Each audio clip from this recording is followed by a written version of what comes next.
नमस्कार, मैं रेखा पांडे पुणे महाराष्ट्र से आप सभी का अभिनंदन और वंदन करती हूँ। रामायण के अनछुए पहलू एपिसोड 6 में आप सभी का बहुत बहुत स्वागत है। और आप लोगों को ये जो सेगमेंट चल रहा है वो बहुत पसंद आ रहा है क्योंकि मेरे को व्यूज़ और लाइक्स भी दिखाई दे रहे हैं। इसके लिए आप सभी का बहुत बहुत शुक्रिया। पिछले सेगमेंट में मैंने बताया था कि लक्ष्मण ने 12 साल की नींद पे विजय प्राप्त की थी और 12 साल का कौमार्य उसको था। तो उसकी वजह से उसने जब राम रावण का युद्ध हुआ था तो एक राक्षस जिसको इसका वरदान मिला था कि उसको वही इंसान मार सकता है जो 12 साल से सोया नहीं हो और 12 साल का उसको कौमार्य हो। तो वो जो राक्षस था युद्ध में वो उसके द्वारा मारा गया, लक्ष्मण के द्वारा वो राक्षस मारा गया। हाँ जी, मैं रावण के पुत्र मेघनाथ की बात कर रही हूँ। मेघनाथ को ही वो वरदान मिला था क्योंकि मेघनाथ भी अपने पिता की तरह ही देवताओं को जीतने वाला था। देवताओं से, कई देवताओं से उसने वरदान मांग रखे थे और ये भी देवताओं का वरदान था। तो उसको ये था कि ऐसा कोई इंसान हो ही नहीं सकता और मैं मृत्यु कभी मेरी नहीं हो सकती है। उनकी पत्नी सुलोचना थी जो बहुत ही पतिव्रता थी। और जब युद्ध जब हो रहा था तो लक्ष्मण ने अ, मेघनाथ को अपने धनुष से मार दिया और उनका कटा हुआ सिर जाके सुलोचना के गोद में गिर गया और हाथ भी उनके अस्त व्यस्त हो गए, जिसमें से एक हाथ कट के सुलोचना के पास चला गया। सुलोचना ने अचानक से अपने पति का सिर देखा तो वो दहाड़ मार के रोने लगी और पूछा कि ये कैसे हो गया। तो जो कटा हुआ हाथ था वो पूरा उनका डिस्क्राइब कर दिया कि कैसे कैसे मरा, क्या क्या हुआ। और लक्ष्मण ने, राम के भाई लक्ष्मण ने उसका वध किया। सुलोचना और जोर से रोने लगी कि अगर ऐसा था तो क्यों नहीं बोला, क्यों मेरे पिता आते, शेष, मेरे पिता तो शेष नाग है और शेष नाग इसको, लक्ष्मण को मार देते। क्योंकि किसी भी स्त्री को अपने माँ, पिता या भाई पे बहुत अभिमान रहता है क्योंकि वो सही है, ऐसा किसी भी औरत को ये थोड़ा सा सॉफ्ट कॉर्नर रहता है। सुलोचना को भी था।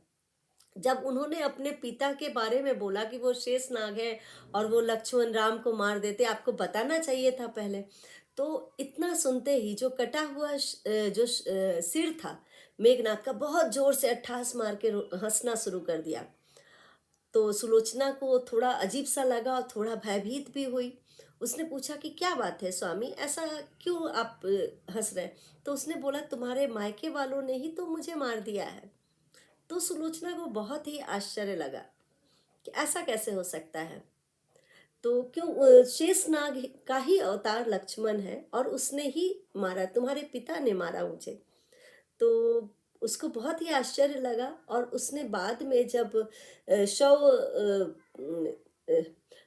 जब युद्ध भूमि में ऐसा राम जी का व्यवस्था था कि जिसका भी पति या पुत्र या भाई जो भी मरता था तो सभी स्त्रियां वो शव को देखने जाती थी। सुलोचना भी अपने पति के शव के पास गई और तब उनको पता चला कि लक्ष्मण ही शेषनाग का अवतार है और उन्होंने मेघनाथ को मारने के लिए ही जन्म लिया था। पिछले जन्म में क्या हुआ था कि शेषनाग की पुत्री सुलोचना थी और ये मेघनाथ उसको अगवा करके लेके शादी कर लिया।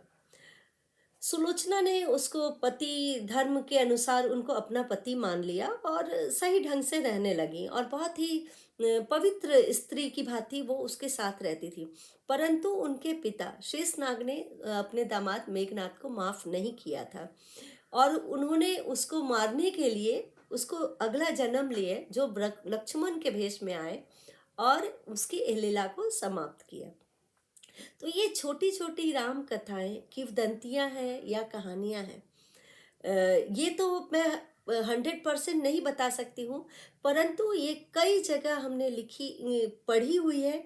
इसलिए आपके साथ भी सोचा कि चलो कुछ शेयर करूं क्योंकि आज के समय में रामायण के बारे में या गीता के बारे में हम लोग बहुत कुछ छोड़ते जा रहे हैं जिसको हमको छोड़ना नहीं, बल्कि हमें तो पढ़ना ही है। हमें अपनी आगे की जनरेशन में भी इसको बात को बताना पड़ेगा कि ऐसा ऐसा हुआ था। हमारा जो इतिहास जो है कोई माइथोलॉजिकल कोई स्टोरी नहीं है रामायण या गीता, ये हमारा सॉलिड इतिहास है। इसलिए मैंने ये सेगमेंट बनाने का सोचा और कोशिश कर रही हूँ कि अपनी बातों को या जो रामायण महाभारत की जो बातों को वो मैं आप लोग के पास पहुँचाऊँ। तो कैसा लगा ये हमारा सेगमेंट एपिसोड 8, आप ज़रूर कमेंट बॉक्स में बताएं। और मैं बहुत कोशिश करती हूँ कि आप लोगों को रामायण के अनछुए पहलू को आपके पास पहुँचाऊँ। बस इसके साथ ही आप लोग मेरे चैनल को सब्सक्राइब करें, लाइक करें और शेयर करें। शुक्रिया।